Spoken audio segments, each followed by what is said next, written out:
back to the main business of the day, and the SDLP has shared power with the Ulster Unionists at Stormont before. Of course, now Colm Eastwood wants the electorate to give his party and the UUP another chance. Mr. Eastwood is with me now. Welcome to you. We've just heard from Mike Nesbitt there. He says he personally will transfer after his own candidates to the SDLP, but he will not tell Ulster Unionist voters to follow his lead. Is that a disappointment?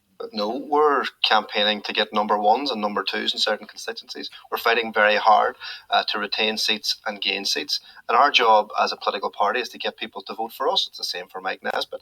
And after that, we're asking people to vote for change. And it's up to others and individuals to decide how they vote. You know, we're not going to try and convince people to vote beyond us. We think it's important that people come out and vote for the SDLP. We also think it's important that the electorate actually come out and vote this time.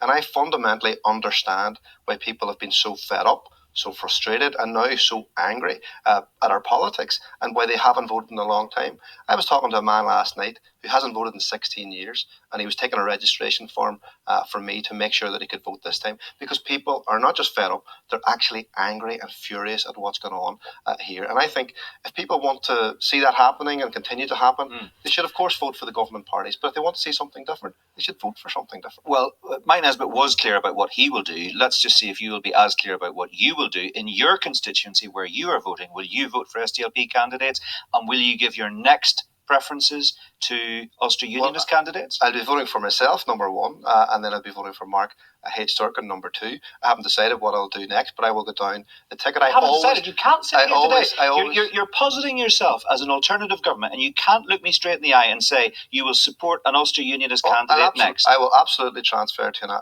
Ulster Unionist next. Candidate. What is this about? Because it has a higher value if you transfer higher up. You know that. But I'm pretty sure we're going to get two SDLP candidates elected and foiled, and the number three, I don't think will come into it. But that's just my personal situation. Look what we're talking about. But you're putting yourself forward as an alternative government. Yeah. If we were to take seriously this idea that the SDLP and the Ulster Unionists could replace the DUP and Sinn Féin in Stormont Castle, then surely the message you need to be sending out to people watching this programme today is vote for the SDLP and then vote for our would-be coalition partners, the Ulster Unionist Party. This is your hook. You want to work out how people are going to vote and where people are going to transfer. What I want to test the plausibility of your offering as an alternative government. Let me tell you how plausible it is.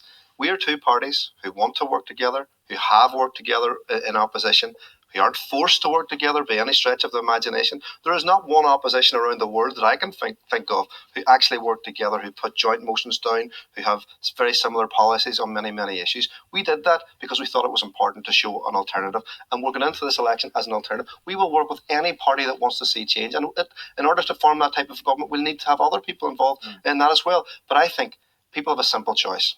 You either vote for the same old, and you get the same old, or you vote for something new and something different. And I'm asking people to vote for change. And that change, I think, will make a big, big difference. We need a different type of government, one that's about partnership and cooperation. We struggle very, very hard to get this type of arrangement. We do have nationalists and unionists in government. Yes, of course, we're all different and we have different perspectives and ideas. I want to see United Ireland, and Mike Nesbitt doesn't.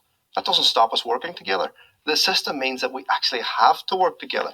So you either vote for something, or people who can work together, or you vote for parties who've proven time and time again that they can't. And even when they do, they don't deliver. Here's another difficulty that you've got. Even before we get to a situation of having an alternative government or a next government in place after the election of March the 2nd, everybody seems to agree there's going to be some period of negotiations. And Mike Nesbitt's made it very clear that he believes James Brokenshire is the man to chair such discussions. You've made it patently obvious that you disagree and you think James Brokenshire is not an honest arbiter, I think was the phrase that you used the other day. So there's another huge disagreement between the two. Here are two political parties with different policies, different manifestos, different backgrounds and different visions of the future, who have a disagreement on a particular issue, and you'll be able to. But we know that. But the point is, you're also trying to tell people that you can be trusted to work together. You're doing my job for me. You're pointing out all of the differences. It would be ridiculous to pretend that we were the same party. We're not. We're not pretending that. What we're saying is, even despite all of those differences, we can work together because we want to. And we have a system here called power sharing. What do you do with all of those issues that you disagree on? Well, we do what any other coalition government has to do. We get together respectfully and honestly and solve the problems. You know, when I'm walking around the agree doors on and who should talking chair to the people, talks. well, is that really the biggest issue? Of course, I don't think that the British government should be chairing talks where they've acted as an activist as in the last number of weeks and months around legacy. Of course, they shouldn't be doing that. The biggest problem that we face right now, though, Right. Mark, is, hold on a second, is that we either vote for parties who want to form a government, or we vote for parties who it seems very, very clear are heading towards direct rule. Okay. So, you know, whatever bit vote might get Colin, if you vote Arlene and vote Michelle, we're going to have Theresa. That's what's going to happen. Or you vote for something different. Vote for people who want to form a government, who can get over their differences. We've already had joint motions. Vote Mike, get Colin. Vote Colin, get Mike. Looks like a bit of a cod now, doesn't it? How does it? We're talking about working together in the interests of the people, in the same way that we've done in the past number of months. You need to get a lot of people elected. You need to do a lot better, don't you, than you did last May, if that's going to be the case. So let's talk about the... Mike Nesbitt conceded there's a mountain for the Ulster Unionist Party to climb on March the 2nd. There is a mountain that's even bigger for your party. The election last May was bad for the SDLP, the worst result ever, in fact, in terms of vote share and assembly representation. So what realistic prospect is there of you arresting that slide at this election? Well, I think we're going to have a good election, and I know that from talking. Well, you would say that. Out on this wall. Where's the evidence? Where's the evidence? Well, I can only back it up with evidence. I can only tell you, well, the evidence will be on March the 2nd and on the 3rd and the 4th when the results are out. I can only tell you what I'm hearing.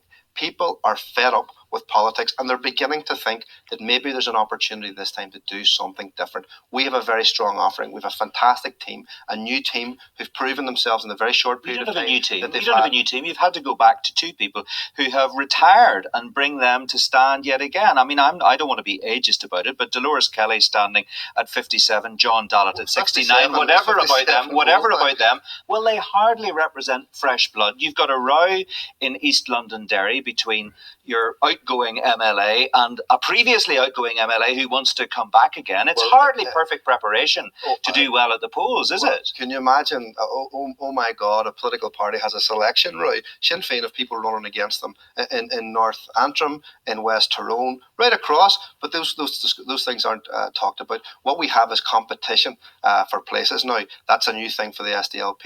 We have a brand new team. If you look at people like Claire Hannon, like Nicola Mallon, like Colin McGrath, people right across the north who have been standing up for the public and standing against the ravages against the public purse that we've seen in the last number of months. People are so fed up and angry at what's going on. How many of those seats do you think you're going to win? What's your target? You're running 21 candidates, 3 fewer than last May. I've made predictions before, Mark, and I don't do that anymore. I don't make predictions in public. I think we're working very, very hard to retain and gain some seats in a reduced assembly. I think we can do very well. Okay. You've got a tall order to come anywhere near Sinn Féin, because let's just talk about last May. Sinn Féin, 167,000 votes, 24%, 28 seats. Look at the SDLP, 83,000, half the number of first preferences, 12%, half the percentage points, 12 seats, fewer than half the seats. You're not going to come anywhere close to that. Well, let's just see how we do. I think people are very, very angry at the DUP and Sinn Féin not delivering. And I know that Sinn Féin are out now putting up posters about stopping corruption, about the Irish Language Act, and all of these things. They were in government. They had the opportunity last May to create a programme for government that would deal with some of those things, but they didn't. We're the only party that brought an Irish language bill. We were bringing it through the Assembly before it collapsed. Arlene Foster says there will never be an Irish Language Act. Well, that's why you shouldn't vote for Arlene Foster, and that's why I think we need a different type of politics. And we can argue, I'm happy to argue with Arlene Foster, by the way, about the merits of an Irish Language Act. But I don't think it's acceptable for Arlene Foster or anybody else to talk about the Irish language or about Irish culture in the way that she has. If we could inject some civility into the conversation, then I think we can get over any of these hurdles. So the problem isn't that we disagree about a particular policy. The problem is that she treats people who care about the Irish language like they're second-class citizens, and I don't think that's any way to do government. So, you know, if people want that again, they should vote for that. If they want something different, they should vote for that. What is your position on Arlene Foster's potential influential role in terms of government. Michelle O'Neill was on The View on Thursday night, the Sinn Féin Stormont leader. She said her party will not support Arlene Foster having a role in the executive office unless or until the RHI public inquiry has reported and cleared her name. Do you agree with her? Well, I've said this a few weeks ago that Arlene Foster should not be, or I wouldn't play any part in a government where Arlene Foster was First Minister. That looks to the DUP as if you're trying to have an influence over who leads that I'm just party. telling you what I'm going to do. I have to account for my actions, and I won't take part in a government where Arlene Foster refuses to step aside until the end of the public inquiry. She says she's done nothing wrong. By the way, that we she's called done nothing for wrong. She says. Well, let's find out. Let's see what happens in the public inquiry. If she's exonerated, then it's a different conversation. Whatever happens to being innocent until proven guilty. This public inquiry is something that we called for, along with other opposition parties, which Sinn Féin refused to call for, which they ended up back into such a difficult position that they had to call for, and now we have a public inquiry, of course, but that seems to be the way of things in the last number of months. Let's get to a point where we have a different type of politics, where people who actually want to work together, partnership and cooperation, rather than the same old thing which doesn't work for people. People are fed up with that. Do you believe in your heart of hearts we are more than likely looking at an extended period of direct rule after this election? Well, I think if people vote for the DUP and Sinn Féin in the same numbers that you read out a minute ago, then of course that's where we're heading. It seems to me bizarrely Sinn Féin now strategically want to have the Tories running Northern Ireland. I don't want that. I want to form a government. I want to get things done here, and all of the challenges that we have, like Brexit and all of the rest of them, let's get down to dealing with them, because that's what people care about. People are worried about the health service. They're worried about the waiting list. They're worried about getting access to the GP. They're worried about their children having to leave Northern Ireland to try and find a university place or find work. They're the things that we need to be dealing with. And I think if we form a government, we can deal with them. But if we don't form a government, if we go back into an argument then with the DUP and Sinn Féin and inevitably direct rule, then I don't think anybody wins. What is someone who gives a first preference to the SDLP actually voting for in this election? Because on some issues, there is not a blade of grass between yourselves and Sinn Féin. On other issues, there are big differences. Well, they voted for the SDLP policies. They're voting for a political party. What makes party. the SDLP unique? Well, the SDLP is a party that wants to work with unionism. My republicanism is about... Sinn Féin's just been working with unionism in the executive office. And how has that worked out? My republicanism is about Catholics, Protestant and dissenter working together.